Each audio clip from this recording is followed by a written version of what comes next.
Bonsoir à toutes et à tous, bienvenue sur RTV et dans ce nouveau numéro de l'Actu. Aujourd'hui, j'ai le plaisir de retrouver Monsieur Mohamed Eniche. Vous êtes coprésident de l'UAM du 93 et chroniqueur et consultant chez RTV. Bienvenue. À mes côtés également, Monsieur François Pupponi, bienvenue. Merci. Vous êtes député du MoDem du Val d'Oise depuis 2007. Ancien maire de Sarcelles, vous avez succédé à Dominique Strauss-Kahn de 1997 à 2017. Pour l'émission d'aujourd'hui, nous avons opté pour une formule courte qui permettrait de nous rendre directement à l'essentiel et nous espérons vous inviter à la rentrée pour une formule un peu plus longue. Rentrons directement dans le vif du sujet avec les élections départementales et régionales passées. Monsieur Pupponi, quelle est votre lecture face au taux d'abstention? Pensez-vous que c'est un signe négatif, un point que vous ou la classe politique avez failli, ou plutôt une critique constructive qu'il faut prendre en compte? Comment est-ce que vous vous positionnez et surtout vous sentez-vous responsable de cette situation? C'est évident, bien sûr que dans un pays démocratique, lorsque dans les quartiers populaires, que je connais bien, à Sarcelles, à Villers-le-Bel, à Garges-les-Gonesse ou ailleurs, quand dans ces quartiers populaires, à peine 17% de l'électorat se déplace, et que l'on sait que dans ces quartiers, 50% de la population n'est pas inscrite sur les listes électorales, c'est-à-dire que 8-9% de la population est venue voter, ça n'a plus aucun sens démocratique. Et bien entendu que les politiques que nous sommes, que je représente aujourd'hui, ont une part de responsabilité. Moi, c'est quelque chose qui m'a toujours interpellé, interrogé, même un peu traumatisé, et je n'arrive pas à comprendre. Voilà, je prends l'exemple de quartiers qui ont fait l'objet de rénovations urbaines très importantes. Eh bien, ces quartiers-là, les gens ne vont pas plus voter que dans les quartiers où on n'a rien fait pour eux. Voilà, donc c'est un vrai sujet. Et si on ne trouve pas une solution, c'est les institutions républicaines qui, quelque part, sont en difficulté, pour ne pas dire en danger. C'est que quand les gens ne viennent plus voter, c'est qu'ils ne trouvent pas le discours politique qui leur convient. Ils rejettent, je répète, à des taux de 90% les candidats qui se présentent. Et donc, on est au risque d'une fracture institutionnelle très forte. Moi, je vais dans le même sens. C'est vrai, un des grands dangers de la démocratie, c'est l'abstention. Parce que s'il y a abstention, c'est comme un comédien ou un acteur qui va au théâtre, il n'y a personne qui vient.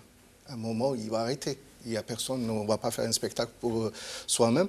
Peut-être, est-ce que vraiment l'offre politique, les débats politiques, est-ce que vraiment ça n'a pas découragé ou frustré la population? Moi, je veux revenir, parce que c'est une chaîne télé à inspiration musulmane. C'est l'actualité, le débat sur la loi sur le séparatisme.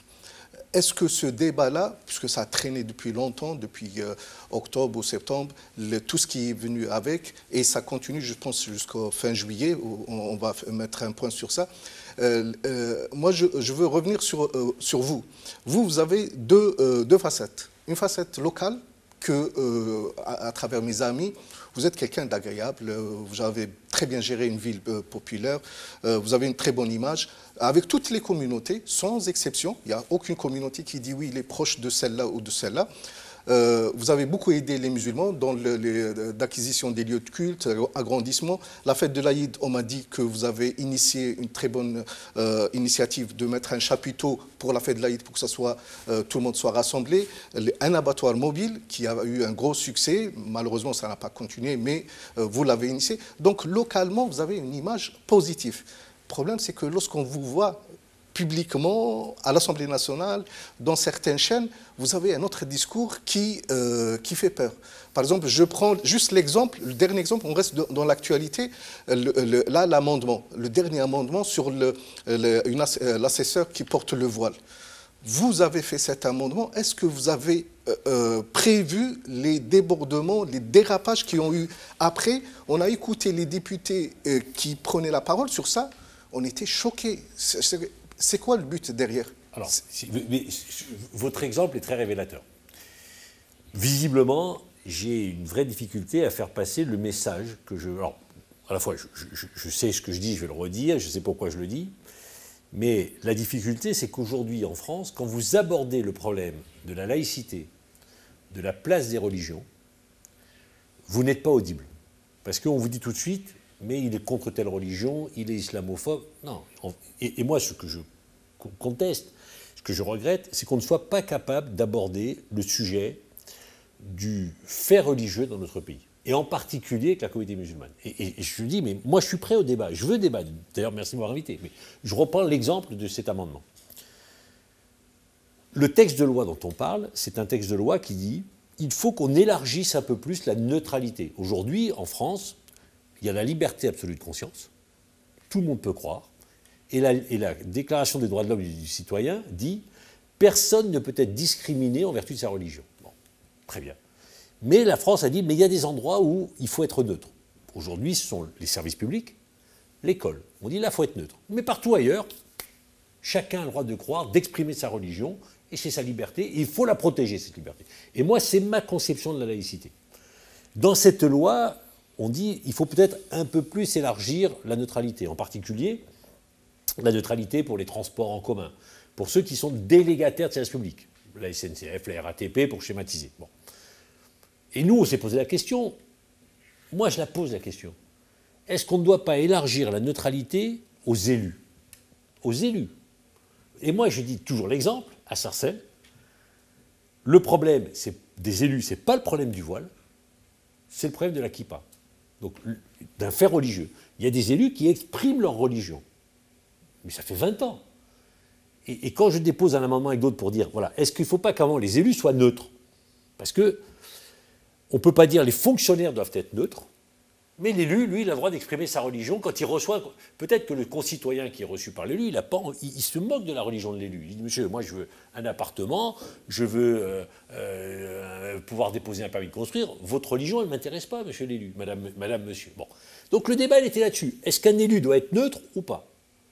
Et ça a été fait. Alors c'est vrai que c'était au moment d'une femme voilée, quand M. Bardella a été voté, etc. Et on dit, il est contre le voile. Ça n'a rien à voir. Dans mes interventions, à moi, que je demande qu'on reprenne, je parle plus de la kippa que du voile. En disant, moi, ce n'est pas le problème du voile, c'est le problème du fait religieux que l'élu exprime. Bon. Et là, on dit, ah, il est contre les musulmans. Ça n'a rien à voir. Donc, le problème, je constate qu'il est très difficile en France d'aborder le problème du fait religieux. Voilà. Alors, moi, je pose la question, est-ce qu'un élu doit être neutre ou pas? Et j'ai pris l'exemple, j'ai dit, l'Assemblée nationale a changé son règlement et quelqu'un qui exprime sa religion à travers un signe ostentatoire ne peut pas être dans l'hémicycle. Je dis, c'est un peu hypocrite quand même. Il peut être candidat. Quand il arrive à l'Assemblée nationale, il a le droit. Et puis dès qu'il rentre dans l'hémicycle, donc on peut ou on ne peut pas? Et je dis, mais allez, on en parle. Et tout de suite, il est contre les musulmans. Ça n'a rien à voir. Donc c'est aussi un peu le problème d'une partie de la côté musulmane qui doit accepter le débat général. Ça ne concerne pas que les musulmans. C'est quelle est notre conception de la République, quelle est la conception de la citoyenneté, et il faut que certains responsables de la côté musulmane arrêtent de le prendre que pour eux, parce que ce n'est pas toujours le... Enfin, voilà. Maintenant, je suis d'accord avec vous qu'il y a beaucoup de débats autour de cela, et par exemple, la droite a déposé des amendements pour dire qu'il faut interdire le voile. Mais ça n'a jamais été mon cas. Moi, je n'ai jamais fait d'amendement contre le voile. Jamais. Et je n'en ferai jamais. J'ai toujours été pour le port du voile pour les mères qui entre guillemets, qui accompagnent les enfants, etc. Et vous ne trouverez pas un amendement dans ce texte de loi que j'ai déposé où je dis qu'il faut interdire le voile. Jamais. Oui, mais... Et donc, je constate que c'est compliqué d'avoir le débat sereinement. Donc, j'ai sûrement une part de responsabilité, attention. Mais moi, je suis demandeur d'un débat serein. Est-ce qu'un élu doit ou pas exprimer sa religion? Voilà. Pour revenir à l'Assemblée, l'année passée, il y avait une élue d'un syndicat étudiant. Il se trouve qu'elle était voilée. Elle était invitée par une commission pour audition sur la précarité des étudiants. Et lorsque dans la commission, certains députés ont découvert qu'elle portait le voile, ils se sont levés, ils l'ont humiliée. Alors qu'il n'y a aucun règlement intérieur. La présidente a rappelé, elle a dit qu'il n'y a aucun règlement intérieur, ni député. Elle était en plus invitée. On l'a invitée pour qu'elle parle de la précarité. On se retrouve à la questionner sur le voile. Est-ce qu'il n'y a pas une fixation sur le fait musulman? À chaque fois, ça déborde. Que certains dans ce pays soient islamophobes et ne supportent pas la manière dont la religion musulmane exprime sa religion sur l'espace public, c'est une réalité. Bien sûr, c'est évident. Et c'est pour ça que, moi, ce que je dis, mais il faut que la République soit capable de parler de la place de l'islam en France. Mais je veux dire qu'on le fasse sereinement. Parce qu'aujourd'hui, à force de ne pas en parler, Ben, les islamophobes, ils gagnent du terrain tous les jours. Tous les jours, ils gagnent du terrain en disant « Vous avez vu, c'est scandaleux, allez-vous ». Et moi, je vous raconte une anecdote, parce qu'avant, le problème de la femme, de la jeune vice-présidente de l'UNEF, il y a à peu près 10 ans, je reçois, comme je le fais régulièrement, une classe de Garges-les-Gonesse à l'Assemblée nationale. Et une jeune fille qui est dans une école publique et qui, tous les matins, lorsqu'elle va dans cette école publique, enlève son voile, arrive à l'Assemblée nationale voilée. Et elle demande très poliment, parce que moi j'ai fait l'enquête après, elle demande très poliment aux huissiers, messieurs, voilà, je suis voilé, est-ce que j'ai le droit d'entrer? Mais les huissiers du bien entendu, madame, vous avez le droit d'entrer voilé, personne n'interdit le port du voile dans l'Assemblée nationale. Donc la jeune fille, rassurée, reste voilée pendant son déplacement. Et elle se trouve dans les travées. Et là, une députée est à la tribune, c'est une honte. Mais donc, moi, j'ai contesté, et le président national s'est excusé auprès de cette jeune femme, et auprès de moi en tant que député, parce que j'étais le député de la circonscription. Donc, bien entendu que le sujet existe. Mais cette loi dont on parle là, elle a tranché le débat. On verra à la fin, mais pour l'instant, le gouvernement et la majorité ont dit, dans l'espace public, dans la rue, on a le droit de porter le voile. Une mère qui accompagne des enfants a le droit, on l'a dit haut et fort.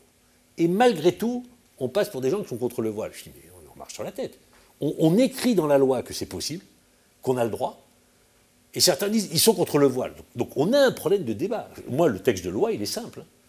Les mères accompagnatrices, c'est autorisé. Dans l'espace public, c'est autorisé. Mettre le voile à des enfants, c'est autorisé. Tous les amendements qui voulaient interdire cela ont été rejetés. Et c'est ça qu'il faut retenir, plutôt que de dire certains sont contre. Oui, mais ils ont été battus.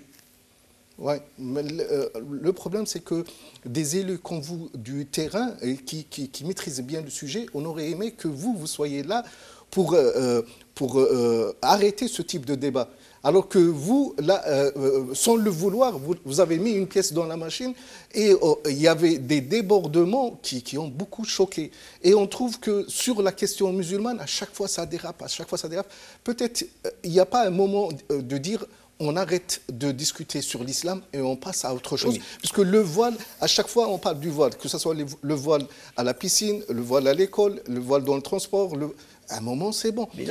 Il faut qu'on dise à un moment donné que le voile a sa place dans la République, dans un espace public, et on passe à autre chose. À chaque fois, on revient sur le même sujet.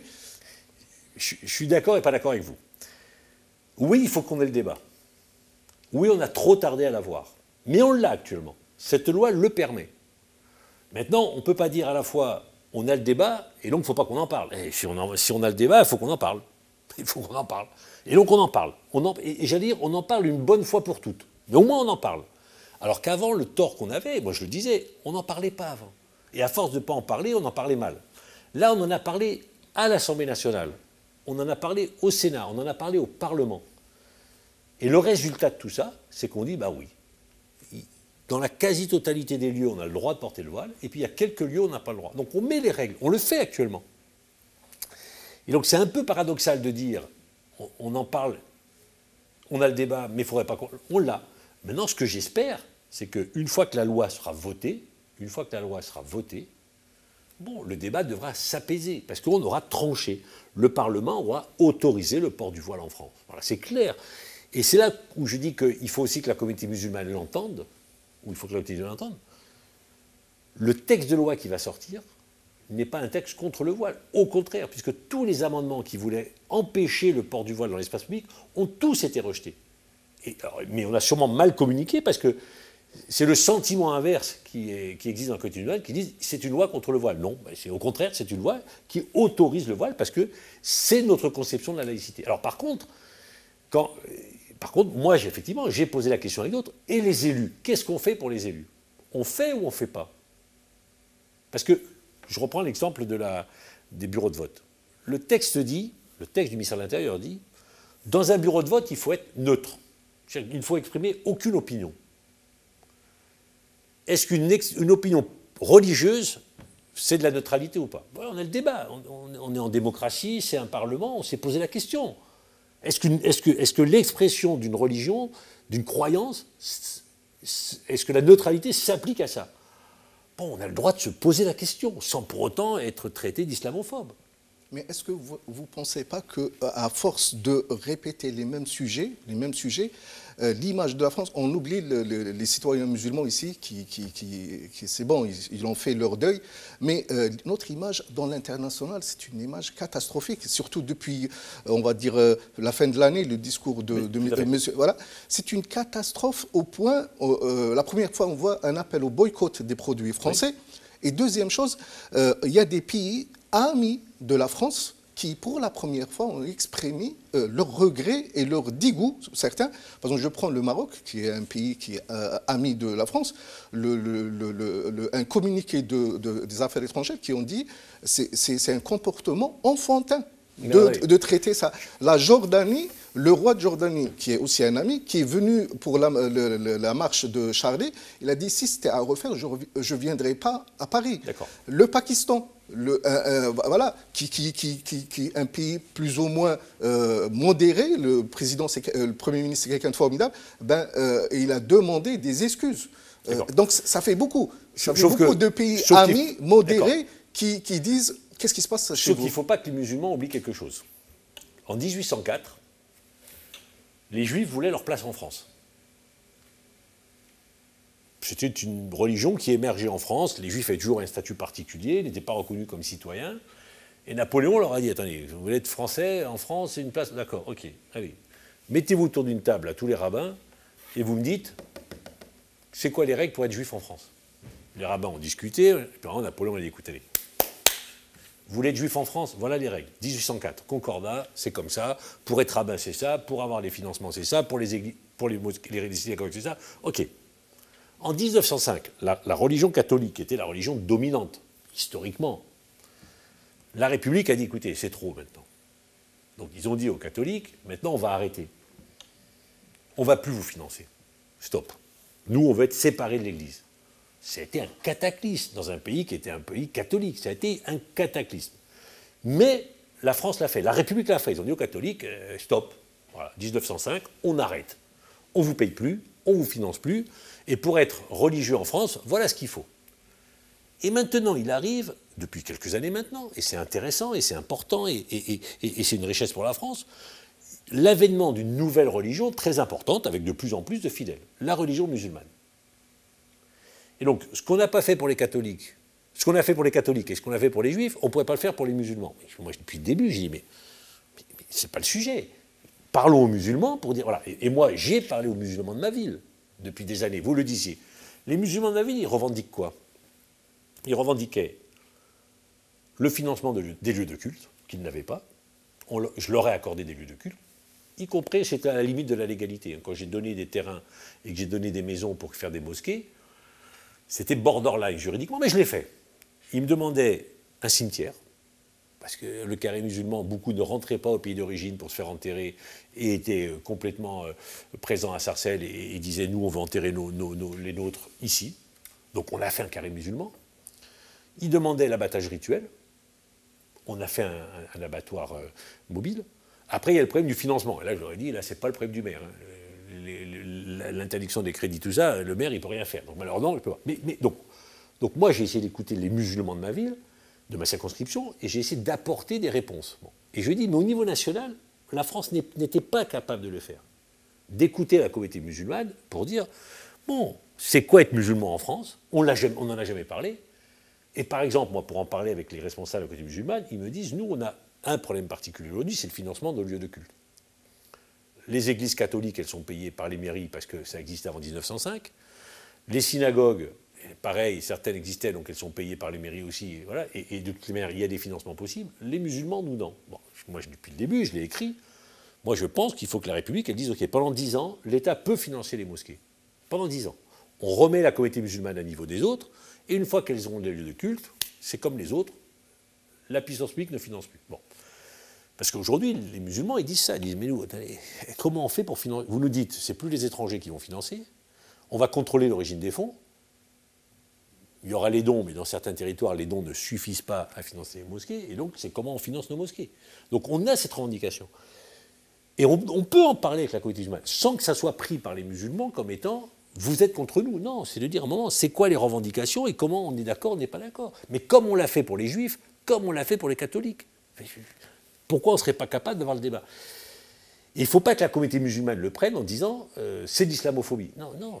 Alors attention, qu'il n'y ait pas d'ambiguïté. Il y a bien entendu des islamophobes en France. Bien entendu que les Français ne connaissent pas la religion musulmane et donc voient ça comme quelque part une agression pour beaucoup d'entre eux. Et ce n'est pas acceptable. Il faut le condamner. Mais si on veut sereinement en parler, il faut bien qu'on ait le débat. Alors le débat, on l'a maintenant. Peut-être qu'il arrive trop tard. Il arrive malheureusement après les attentats qui ont beaucoup perturbé tout cela, bien entendu, et qui a un peu bouillé tous les discours. Mais le débat, il a lieu maintenant. Ce que j'espère, c'est qu'après que la loi soit votée, bon, on aura tranché le débat. Et donc, on pourra repartir sur les basses scènes. Il y a une loi qui concerne les religions en particulier, en général, et en particulier la religion musulmane. Dans cette loi, il ne faut pas se raconter d'histoire, c'est quand même beaucoup la communauté musulmane qui est concernée, j'en conviens. Mais au moins, le débat aurait été tranché. Et donc, je pense qu'après la vote de cette loi, on pourra partir sur autre chose, parce qu'au moins les choses auront été posées clairement au niveau législatif. Mais votre initiative qui était bonne de dire on donne 10 ans, on donne 10 ans aux musulmans pour rattraper les autres cultes, ça n'a pas été pris en compte. Au contraire, c'est plutôt une émission dans le culte musulman, pour ne pas dire une mise sous tutelle. Les dons qui seront surveillés au-delà de 10 000 euros, ils doivent être déclarés au préalable avant de recevoir les dons. Bien sûr, les dons à l'étranger, il n'y a rien. Les musulmans se retrouvent à la fin avec un dispositif qui est pire qu'avant, alors qu'au début, ce que vous venez de dire, c'était formidable, mais à la fin, c'est une catastrophe. Juste un point, on va aller un deuxième point, juste on revient local, à Sarcelles. C'est très important et parlant, je pense, la communauté turque ou les Miligürüş. On a vu que vous avez eu des déclarations sur cette communauté-là, surtout le ministère de l'Intérieur qui l'a mis comme étant le chiffon rouge et que c'est l'islam politique. Le problème, c'est que cette communauté existe depuis 20 ans comme membre fondateur du CFCM, le représentant de cette organisation est le secrétaire général du CFCM, donc il était l'interlocuteur de l'État depuis des années et ça posait aucun problème. Du jour au lendemain, il est devenu la bête noire. Est-ce que tout ça c'est crédible lorsqu'on entend le maire de Sarcelles, qui a pris la succession de la ville, il dit à la télé j'ai demandé au service de l'État, est-ce que cette organisation est fréquentable, qui a une mosquée dans sa ville. Ils lui ont dit, elle est fréquentable, vous pouvez travailler avec elle. Et j'ai vu que vous avez interpellé le ministre de l'Intérieur pour dire, elle est où la part de vérité et de manipulation, puisque l'État dit que cette organisation pose problème. Lui, il demande au service d'État, il dit non, il n'y a aucun problème, vous pouvez travailler avec eux. Cette organisation est membre fondateur du CFCM. Lorsqu'on voit tout ça de l'extérieur, on dit il y a un gros problème. Il y a un gros problème. Attendez, il y a deux sujets, vous avez raison. L'État dit le Miligürüş c'est un problème parce que, pour deux raisons. La première, c'est l'ingérence du Premier ministre Erdogan en France, en Europe en général et en France en particulier, à travers, d'après les services de l'État, le bras armé du Miligürüş. Donc ils disent, et donc il y a dans la loi que l'on vote, c'est que lorsqu'un gouvernement va faire de l'ingérence dans notre pays à travers des structures, le préfet pourra empêcher ces structures d'avoir des projets, etc. Donc c'est un problème de relations internationales de la France avec des pays. Et effectivement, je pense que le rôle joué par le Premier ministre Erdogan, le président Erdogan en France pose des problèmes. Pas obligé d'intervenir tous les jours sur ce qui se passe dans notre pays. Bon. Mais après, c'est le problème des relations internationales entre la France et la Turquie. Donc il y a la place de Miligürüş. Deuxièmement, Miligürüş a refusé de signer la fameuse charte de l'islam, la charte proposée par le président de la République et le Premier ministre et le ministre de l'Intérieur sur la place de l'islam en France, etc. Bon, donc ça a posé une deuxième difficulté. Donc ça, c'est le problème de l'État. Et moi, quand le maire de Sarcelles dit cela à la télé, je ne suis pas sûr qu'il dise tout à fait la vérité. Et j'en prends pour preuve qu'il a accordé un permis de construire au Miligürüş à Sarcelles, et l'État a attaqué le permis de construire. Donc j'ai du mal à croire que l'État dise au maire, vous inquiétez pas, allez-y, tout va bien, vous pouvez, et en même temps attaque. Le tribunal administratif de Pontoise a suspendu le permis de construire donné par le maire de Sarcelles à Miligürüş. Bon, Ça, c'est du fait du fait. Ce n'est pas les déclarations du maire qui dit... parce que moi, quand j'ai appelé les services de renseignement pour dire, attendez, à quoi vous jouez? Partout, vous passez à la télé pour dire Miligorus pose un problème, et à Sarcelles, vous dites que... Ils vous ont répondu quoi? Ils m'ont dit, on n'a jamais dit ça. Est-ce que vous avez sincèrement des services de renseignement dire à un maire, non, non, allez-y, tout va... Ils sont beaucoup plus malins que ça. Ils ne vous disent pas les choses comme ça. Par contre, ce qui est sûr, et moi j'en ai témoigné, l'État a parfois une parole ambiguë. Ils ne vous disent pas tout va bien. Ils ne vous disent pas non plus que tout va mal. Donc ça savent faire. Et vous savez, la maire de Strasbourg, qui a été mise en cause par la préfète Josiane Chevalier pour la fameuse mosquée Miligorus à Strasbourg, les élus verts de Strasbourg ont sorti les lettres de la même préfète qui finançait le Miligorus. Donc l'État a un jeu très trouble dans tout ça, très très trouble. Bon. Sur ce point, on est d'accord. Tout très trouble. Donc ils peuvent dire à la fois, ils disent par exemple qu'il n'y a pas de problème, ils ne disent pas qu'il y en a, mais ils peuvent attaquer le permis parce qu'ils considèrent qu'il y a des problèmes, et puis après, le lendemain, ça peut tout aller bien. Donc moi, le rôle de l'État là-dessus, je l'ai écrit, est très ambigu, très ambigu. Bon. En tout cas, de l'État local. Nous, avec le préfet du Val-d'Oise, les choses sont claires, mais parfois, avec l'État local, que ce soit ici ou ailleurs, les choses sont plus compliquées. Moi, sur le Miligorus, j'ai une difficulté. J'ai épousé depuis des années le combat des Arméniens, des Assyro-Chaldéens et des Kurdes. Bon. Ça fait trop. Ça fait beaucoup. Bon. Sur les Arméniens et les Assyro-Chaldéens, sur une seule chose, la reconnaissance du génocide. Bon. Et à un moment, j'avais commencé à discuter avec le Miligorus. Et quand j'ai vraiment découvert... Mais moi, à l'époque, ça s'appelait CIMG. Je ne veux pas que vous vouliez dire Miligorus. Quand j'ai découvert qui c'était, j'ai dit stop. J'ai dit, je ne peux pas être l'ami des Arméniens, des Chaldéens, des Kurdes, et en même temps l'ami de ceux qui nient leur génocide. Je ne peux pas défendre la reconnaissance du génocide. Il y a un moment, il faut être logique dans la vie. Et j'ai dit, je préfère perdre les élections, que j'ai perdues d'ailleurs, plutôt que d'aller avec tout le monde. Enfin, moi, j'ai une culture, une éducation, je suis d'origine corse, on est un peu entier. Bon, il y a des choses que je ne sais pas faire, j'ai des grands écarts que je ne sais pas faire. Si le maire de Sarcelles actuel est capable de faire le grand écart, de parler aux Arméniens, aux Chaldéens, en même temps aux Turcs, et dire tout le monde il est beau, tout le monde il est gentil, tant mieux pour lui. Moi, j'ai du mal. À un moment, je me suis senti mal, je ne pouvais pas discuter avec tout le monde. Donc j'ai dit, je préfère ne pas aller discuter avec eux, parce qu'on a des positions complètement opposées, on est en désaccord. C'est la démocratie, attention.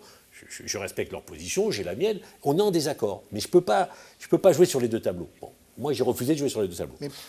Voilà. Mais maintenant, attention, ils ont leur position. Voilà. Mais c'est pour ça que cette communauté, et je ne parle pas des Turcs, moi, je n'ai aucun problème avec les Turcs, mais cette communauté, c'est de dire à un moment, voilà, vous êtes en France, il y a des règles, il faut les accepter. Et vous ne pouvez pas être le bras armé d'Erdogan. En France, on n'est pas là pour faire de la politique étrangère. Ou si vous faites de la politique étrangère, il faut l'assumer. Bon.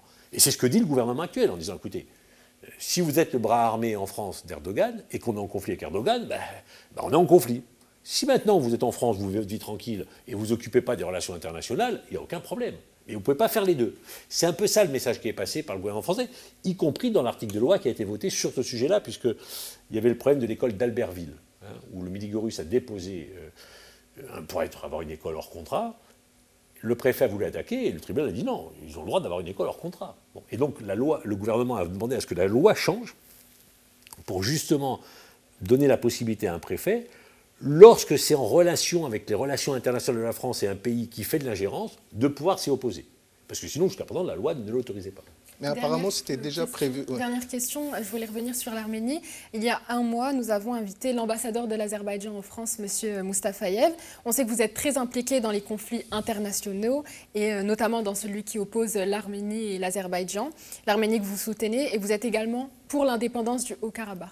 Comment êtes-vous arrivé là? Oui, moi je suis pour l'indépendance du Haut-Karabakh, parce que, après c'est un débat, et je pense qu'il faut qu'on soit capable un jour de se mettre autour de la table. Bon. J'ai essayé d'écouter, d'étudier, d'analyser l'histoire. Soit on considère que le Haut-Karabakh est une terre arménienne et qu'en 1921, Staline, lorsqu'il a fait les frontières, a fait une erreur. Il a dit c'est l'Azerbaïdjan, il aurait dû dire c'est l'Arménie. Bon. Si ce fait historique fait consensus, effectivement, aujourd'hui, l'Azerbaïdjan peut dire ok, j'ai récupéré 80% du territoire du Haut-Karabakh, les 20% qui restent, où il n'y a que des Arméniens, je le laisse. À un moment, il faut faire la paix, je le laisse. entre la France et l'Allemagne, il y a eu l'Alsace-Lorraine, il y a eu des morts, il y a eu des guerres. Voilà. À un moment, l'Allemagne, après la guerre, dit ok, allez, on redéfinit nos frontières. Bon. Et donc l'Azerbaïdjan pourrait dire ok, Stepanakert, autour de Stepanakert, les territoires, c'est des Arméniens. Ok, allez, on va faire la paix. Plutôt que de dire non, nous en 1920, on a dit c'est chez nous, pas bon. Ok. Après, il y a une autre revendication, l'Azerbaïdjan, c'est de dire nous, on veut pouvoir faire un corridor entre la Turquie et l'Azerbaïdjan. Bon, ça se discute aussi. Il faut passer par l'Arménie. Ça se discute aussi. Aujourd'hui, moi, sur l'Azerbaïdjan, je leur dis, ok, mais bon, vous avez fait la guerre, vous l'avez gagnée, vous avez 200 prisonniers. Rendez les prisonniers aux familles. Voilà, il y a le droit international. Bon, moi, aujourd'hui, je suis pour qu'on trouve la paix. Si la paix, c'est de dire, on veut plus d'Arméniens là, ils partent tous, on rase les églises, je vais vous dire, je ne suis pas d'accord. Si on dit, bon, on va essayer de trouver un endroit où on peut tous vivre ensemble, et les Arméniens sont en Arménie, les Azerbaïdjanais sont en Azerbaïdjan, et les Turcs en Turquie, et on arrive à trouver des frontières, à se mettre d'accord, il faut le faire. Mais pour ça, il faut une volonté de paix. Bon. Et aujourd'hui, ce que je constate, c'est que la France, qui est membre du groupe de Minsk, avec les États-Unis et la Russie, ne joue pas ce rôle-là. Et aujourd'hui, c'est la Russie qui a imposé la paix. Et moi, je pense que la France aurait un rôle à jouer, de dire, bon, allez, c'est quoi les conditions de la paix ? Comment on peut arriver dans ce pays du monde qui est en guerre depuis 30 ans à ce qu'il y ait la paix, pour que chacun puisse vivre en paix. Bon. Compliqué. Alors moi, après, j'ai aussi ma mère, mais je pense qu'il faut qu'on ait le dialogue. Et à un moment, quel est le lieu qui permet de parler de paix ? Il n'y a aucune raison que ces deux peuples n'arrivent pas à un moment à la paix. Les peuples du monde entier arrivent à la paix. Bon, il n'y a pas de raison qu'eux n'y arrivent pas. Mais pour ça, il faut que les gens se parlent, discutent. Et s'il faut, par exemple, que la France les aide à discuter, faisons-le. Ça serait la grandeur et l'honneur de la France de le faire. Mais peut-être la solution, c'est le droit international, parce que là, vous parlez de l'histoire de 1920, 1921 et tout. Si chacun va revendiquer une lecture de l'histoire, on ne va pas s'en sortir. Il y a le droit international, il y a des résolutions qui ont été votées à l'unanimité. Les résolutions font en sorte que ce territoire fait partie de la souveraineté azérie. Et l'ambassadeur qui était là, il dit les Arméniens ont toute leur place, mais à condition de reconnaître la souveraineté azérie. Maintenant, si on demande de mettre une croix sur le droit international, la portée est ouverte. Le droit international, c'est quoi ? C'est Staline qui, à un moment, fait un trait en 1921 qui dit « c'est comme ça », qui fait fi de 2000, 3000, 4000 ans d'histoire. Il dit à des gens « ah non, toi, t'es plus... Non, t'as plus... Les gens, ils ont le droit de dire, attendez, ça fait moi, c'est 3000 ans, 4000 ans que je suis là, de quoi vous me parlez ? Et pourquoi du jour au lendemain, je dois partir ? Et qui c'est Staline pour me dire que je m'en vais ? Donc on peut dire, ah ben en 1901, Staline... non, on peut dire, attendez, peut-être que Staline, en 1920, il s'est trompé. Peut-être. Bon, aujourd'hui, en Irak, ils disent les frontières irakiennes, elles ne sont pas bonnes. Aucune frontière. D'accord. Israël-Palestine, on peut en parler. Voilà. Bon, d'accord. On pourrait dire, parce qu'on peut dire, oui, en 48, les Anglais. Bon, ok. Donc là, ils disent, attendez, parlons-en. Peut-être qu'en 1921, on s'est trompé. Et les Azéris, ils accepteraient que 150 000 personnes. 150 000 personnes. Les Turcs et les Azéris, ils sont 100 millions de personnes. Pas de problème. Les Arméniens au Karabakh, ils sont 150 000. Bon. Il y a un moment, on peut dire, allez, peut-être les laisser tranquilles. Moi, j'y suis allé au Karabakh. Bon, Stepanakert, c'est une ville, il y a un peu de territoire autour. Enfin, c'est pas non plus stratégiquement. Là, on est plus dans la revendication nationaliste. Mais si on veut faire la paix, à un moment, si on veut faire la paix, il faut bien qu'on arrive à trouver un consensus. Les Arméniens, ils partiront pas de là-bas. Ils disent, nous, c'est notre terre, on partira pas d'ici. On partira mort. Mais les Azéris ne veulent pas les chasser. D'après l'ambassadeur, il dit qu'ils ont toute leur place, mais sauf qu'ils doivent reconnaître la souveraineté azérie. C'est-à-dire voilà, que ce territoire ne fait pas partie. Dans ce cas-là, il faut juste que l'ambassadeur d'Azerbaïdjan, il dise oui. C'est vrai qu'en 1915, avec les Arméniens, on n'a pas été au top, nous les Turkmènes. On n'a pas été au top. On en a tué 1,5 million, c'est pas bien. Il peut le dire aussi. Comme les Allemands ont dit aux Français, oui, il fait que la Shoah, et puis ce qu'on a fait pendant la guerre, c'est bon. Donc il peut le dire. Ce que demandent les Arméniens, c'est, attendez, en 1915, vous avez voulu nous exterminer. Un, vous le reconnaissez, et deux, vous dites, on ne va pas recommencer. C'est pas extraordinaire de demander ça, quand même. Parce que les Arméniens, ils ont payé le passé pour comprendre qu'ils peuvent avoir un peu de défiance vis-à-vis de ce que font les Turcs. Un peu, quand même. Ils ont failli être exterminés en 1915. Donc ils disent aux Turcs et aux Azéris, les gars, engagez-vous à ne pas recommencer quand même. D'abord, vous reconnaissez que ça s'est fait. Bon, ça nous permettra de faire notre deuil. Et deuxièmement, vous pouvez vous engager à ne pas recommencer. Nous, on veut bien, mais on sait ce que ça veut dire, 1915, nous. Bon, on était chez vous, vous nous avez tous exterminés. C'était pas l'Azerbaïdjan, c'était avant l'Azerbaïdjan. C'était les Turkmènes, c'était la Turquie. Mais peut-être c'est le rôle de la France et vous, les députés, oui, de réunir les deux, au lieu de prendre une partie, parce que là, vous avez pris le parti des Arméniens, alors que vous pouviez, voilà. C'est pas grave. Il y a des Français qui sont pour les Azéris. Moi, je suis pour les Arméniens, mais on peut se parler. Et puis peut-être que l'ambassadeur d'Azerbaïdjan, et les Turcs aussi, peuvent à un moment commencer à dire, ok, oui, on va parler de 1915. Pourquoi ils disent, non, on en parle. Mais pourquoi vous ne voulez pas en parler? Pourquoi? On peut en parler de 1915. Peut-être qu'il faut évoluer là-dessus. C'est tout ce qu'on demande. Les Arméniens, c'est tout ce qu'ils revendiquent. C'est la reconnaissance du génocide. Qu'à un moment, on dise, oui, nos arrière-grands-parents, ils ont été assassinés, il y a eu une tentative de... Oui. Et puis on essaie de... Même en Arménie où j'y vais, les gens disent on veut tourner la page. Mais quand même, on ne peut pas faire oublier 1,5 million de nos morts. Et c'est là où ça bloque. Oui, je suis d'accord. Dernière question. Est-ce que vous ne trouvez pas qu'actuellement, après ce qui s'est passé, que la France est larguée sur ce territoire-là, puisque là, le problème a été réglé de force. Ben, la France, maintenant, elle n'a que les yeux pour pleurer.